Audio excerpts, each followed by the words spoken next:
ಕೊಪ್ಪಳ ಮತ್ತು ಅಗ್ರಿಬೊಮ್ಮನಹಳ್ಳಿಗೆ ನಿನ್ನೆ ದಿನ ನಾನು ಕಾರ್ಯಕ್ರಮ ಕೊಟ್ಟಿದ್ದೆ. ಆದರೆ ನಿನ್ನೆ ಅಮಾವಾಸ್ಯೆ ಇದ್ದಿದ್ದ ಹಿನ್ನೆಲೆಯಲ್ಲಿ ಕಾರ್ಯಕ್ರಮ ಸ್ವಲ್ಪ ಮುಂದೂಡಿಕೆ ಮಾಡ್ಕೊಂಡಿದ್ದೇವೆ. ಆದರೆ ಅವರು ಕೂಡ ದೊಡ್ಡ ಮಟ್ಟದಲ್ಲಿ ನಮ್ಮ ಶಾಸಕ ಮಿತ್ರರು ನಮ್ಮನ್ನು ಬರಮಾಡ್ಕೊಳ್ಬೇಕು ಅಂತಕ್ಕಂಥ ಉತ್ಸಾಹಕತೆಯಿಂದ ಇದ್ದಾರೆ.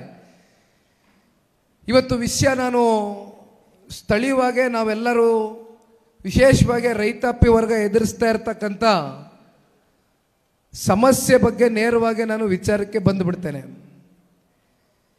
ರಾಯಚೂರು ಜಿಲ್ಲೆನಲ್ಲಿ ವಿಶೇಷವಾಗಿ ಸಿಂಧನೂರು ತಾಲೂಕಿನಲ್ಲಿ ಒಂದು ಕಡೆ ಭತ್ತ ಮತ್ತೊಂದು ಕಡೆ ಜೋಳ, ಇವೆರಡೂ ಕೂಡ ಪ್ರಮುಖವಾದಂಥ ಬೆಳೆಗಳು. ನೀವೇನು ಬೆಳೀತಾ ಇದ್ದೀರಿ, ಆದರೆ ನೀವು ಬೆಳೆದಿರ್ತಕ್ಕಂಥ ಬೆಳೆ ಇವತ್ತು ಮಾರುಕಟ್ಟೆಗಳಲ್ಲಿ ಮಾರಾಟ ಆಗದಿರ ಕಳೆದ 6 ತಿಂಗಳಿಂದ ನಿರಂತರವಾಗಿ ನೀವು ಅನುಭವಿಸ್ತಾ ಇರ್ತಕ್ಕಂಥ ಈ ಒಂದು ಯಾತನೆ ಏನಿದೆ, ಇದು ನಿಜಕ್ಕೂ ಕೂಡ ಈ ರಾಜ್ಯ ಸರ್ಕಾರದ ರೈತ ವಿರೋಧಿಯ ನಡೆ ಯಾವ್ಯಾವ ರೀತಿ ಇದೆ ಅಂತಕ್ಕಂಥದ್ದನ್ನು ನಾವೆಲ್ಲ ಭಾಳ ಸೂಕ್ಷ್ಮವಾಗಿ ಗಮನಿಸ್ತಾ ಇದ್ದೇವೆ.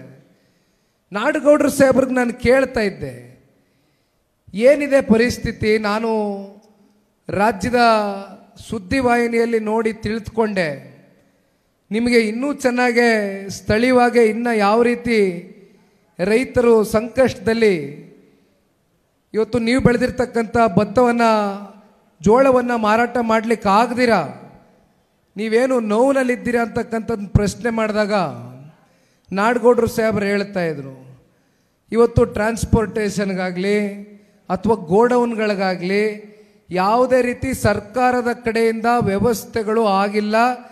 ಜೊತೆಯಲ್ಲಿ ಇವತ್ತು ನೀವೇನು ಜೋಳವನ್ನು ಬೆಳೆದಿದ್ದೀರಿ, ಇವತ್ತು ಬೀದಿನಲ್ಲಿ ನೀವು ಆಕ್ರೋಶದಿಂದ ಅದನ್ನು ಚೆಲ್ತಕ್ಕಂಥ ಒಂದು ಅನಿವಾರ್ಯ ಪರಿಸ್ಥಿತಿಗೆ ಇವತ್ತು ರಾಜ್ಯ ಸರ್ಕಾರ ನಿಮ್ಮನ್ನು ದೂಡಿದೆ ಅಂತಕ್ಕಂಥದ್ರ ಬಗ್ಗೆ ಏನು ಹೇಳ್ತಾ ಇದ್ರು. ಒಂದು ಮಾತು ನಾನು ಜನತಾದಳ ಪಕ್ಷದ ಬಗ್ಗೆ ನಮ್ಮ ನಾಯಕರಾದಂಥ ಸನ್ಮಾನ್ಯ ಕುಮಾರಣ್ಣವ್ರ ಬಗ್ಗೆ ಈ ಸಂದರ್ಭದಲ್ಲಿ ಹೇಳಬೇಕಾಗ್ತದೆ. ಪಾಪ ಭಾಳ ಜನ ಕಾಂಗ್ರೆಸ್ನ ನಾಯಕರುಗಳು ಕುಮಾರಣ್ಣವ್ರ ಬಗ್ಗೆ ಭಾಳ ಲಘುವಾಗಿ ಮಾತನಾಡ್ತಾ ಇರ್ತಾರೆ. ಕುಮಾರಣ್ಣವ್ರ ಕೇಂದ್ರದ ಮಂತ್ರಿ ಆದಮೇಲೆ ಕರ್ನಾಟಕ ರಾಜ್ಯಕ್ಕೆ ಏನು ಮಾಡಿದ್ದಾರೆ, ಏನು ಅವರು ಕೊಡುಗೆ ಅಂತ ಕೇಳ್ತಾ ಇದ್ದಾರೆ. ಇತ್ತೀಚೆಗೆ ಮಾವು ಬೆಳೆಗಾರರದ್ದು ಬರೋದಕ್ಕಿಂತ ಮುಂಚಿತವಾಗಿ ತಂಬಾಕು ಬೆಳೆಗಾರರು ನಮ್ಮ ರಾಜ್ಯದಲ್ಲಿ ಮೈಸೂರು ಜಿಲ್ಲೆನಲ್ಲಿ 4 ತಾಲೂಕುಗಳಲ್ಲಿ ಬೆಳೀತಾರೆ. ಇನ್ನೊಂದು ಹಾಸನದ ಅರ್ಕೂಲ್ಗೂಡಲ್ಲಿ ಒಂದು ಕಡೆ ಬೆಳೀತಾರೆ. ಭಾಳ ಕಮ್ಮಿ ತಂಬಾಕು ಬೆಳೆಗಾರರು ನಮ್ಮ ಜಿಲ್ಲೆನಲ್ಲಿ ತಂಬಾಕುವನ್ನು ಉತ್ಪಾದನೆ ಮಾಡ್ತಕ್ಕಂಥ ರೈತರು. ಪ್ರತಿ ವರ್ಷನೂ ಕೂಡ ಅವರು ಬೆಳೆದಂಥ ತಂಬಾಕು ಏನು ಅವರು ಪ್ರೊಡಕ್ಷನ್ ಮಾಡ್ಕೊಂಡಿರ್ತಾರೆ, ಅವರ ನಿರೀಕ್ಷೆಯಂತೆ ಅವ್ರಿಗೆ ಯಾವುದೇ ಬೆಂಬಲ ಬೆಲೆ ಕೂಡ ಇಲ್ಲಿವರೆಗೂ ದೊರಕಿರಲಿಲ್ಲ.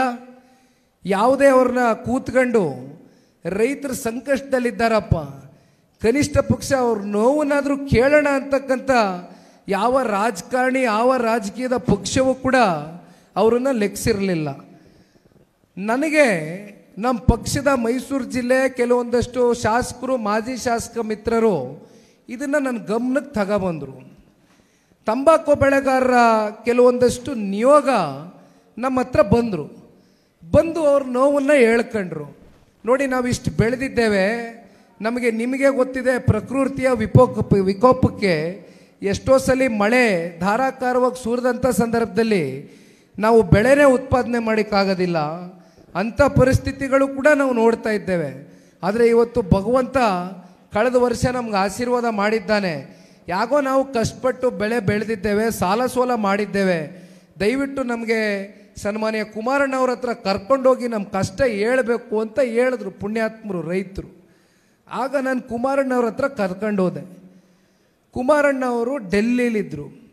ಕುಮಾರಣ್ಣವ್ರು ಹೇಳಿದ್ರು, ನೋಡಪ್ಪ ಅವ್ರನ್ನೆಲ್ಲ ಜೊತೆಗೂಡಿ ಎಲ್ಲ ನಿಯೋಗದವ್ರನ್ನ, ಯಾಕೆಂದರೆ ವಿದ್ಯಾವಂತರಿದ್ದರು, ರೈತರಲ್ಲಿ ಕೆಲವೊಂದಷ್ಟು ವಕೀಲರಿದ್ದರು, ಹಾಗಾಗಿ ಅವ್ರನ್ನೆಲ್ಲ ನಾನು ಜೊತೆಗೂಡಿ ಕರ್ಕೊಂಡು ಹೋದೆ. ನಮ್ಮ ಮೈಸೂರು ಜಿಲ್ಲೆ ನಾಯಕರು ನಾವೆಲ್ಲ ಹೋದ್ವು. ಉದ್ಯೋಗ ಭವನದಲ್ಲಿ ಕುಮಾರಣ್ಣವರ ಪ್ರತಿನಿತ್ಯ ಅವರೇನು ಮಂತ್ರಿಗಳಾಗಿ ಕೆಲಸ ಮಾಡ್ತಾ ಇದ್ದಾರೆ, ಇಲಾಖೆಯ ಕಚೇರಿ ಇದೆ, ಉದ್ಯೋಗ ಭವನ ಡೆಲ್ಲಿ. ಅಲ್ಲಿಗೆ ನಮ್ಮ ನಿಯೋಗ ಬಂತು. ಅವತ್ತು ನಮ್ಮ ಪುಣ್ಯಕ್ಕೆ ಮತ್ತೊಬ್ಬರು ಭಾಳ ಪ್ರಭಾವಿ ಕೇಂದ್ರದ ಸಚಿವರು ಕಾಮರ್ಸ್ ಮಂತ್ರಿಗಳಾಗಿರ್ತಕ್ಕಂಥ ಪಿಯೂಷ್ ಗೋಯಲ್ರವರು ಕೂಡ ಸನ್ಮಾನ್ಯ ಕುಮಾರಣ್ಣವ್ರನ್ನ ಮತ್ಯಾವುದೋ ಕೆಲಸಕ್ಕೋಸ್ಕರ ಭೇಟಿಯಾಗ್ಲಿಕ್ಕೆ ಬಂದಿದ್ರು. ಆ ಸಂದರ್ಭದಲ್ಲಿ ಆ ಎಲ್ಲ ನಿಯೋಗ ಯಾರು ಬಂದಿದ್ರು, ಪಿಯೂಷ್ ಗೋಯಲ್ರವರ ಗಮನಕ್ಕೆ ತಗೊಂಡು ಬಂದು ಈ ರೀತಿ ತಂಬಾಕು ಬೆಳೆಗಾರರು ಅತ್ಯಂತ ಕಷ್ಟದಲ್ಲಿದ್ದಾರೆ, ಇವತ್ತು ರೈತರು ನೇಣಾಕೊಳ್ತಕ್ಕಂಥ ಪರಿಸ್ಥಿತಿ ನಾಳೆ ಉದ್ಭವ ಆಗಬಾರ್ದು, ದಯವಿಟ್ಟು ರೈತರ ಪರವಾಗಿ ಕೈ ಜೋಡಿಸಿ ಮನವಿ ಮಾಡ್ತೇನೆ, ಒಂದು ಅರ್ಧ ಗಂಟೆ ನಿಮ್ಮ ಸಮಯ ಅವಕಾಶ ಕೊಡಿ, ರೈತರ ಜೊತೆ ಕೂತು ಒಂದು ಸಮಾಲೋಚನೆ ಮಾಡಿ ಅಂತ ಕೇಳ್ಕೊಂಡ್ರು.